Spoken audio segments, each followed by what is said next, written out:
কবি সমীন্দ্র ভৌমিকের লেখা ভারতবর্ষ। এখানে তিনটে, ওখানে তিনটে, সেখানে তিনটে ঢেউ। এই তল্লাটে তারা ছাড়া আর মনীষী নেই কেউ।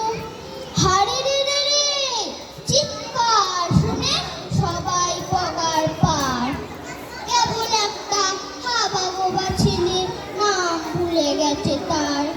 তার দু চোখে দৃষ্টি কেমন স্বপ্নের মতো নীল। আমির খানের মুখের সঙ্গে একটু রয়েছে মিল। সবাই ধরলো, মারলো, বললো বল জয় সিয়ারাম।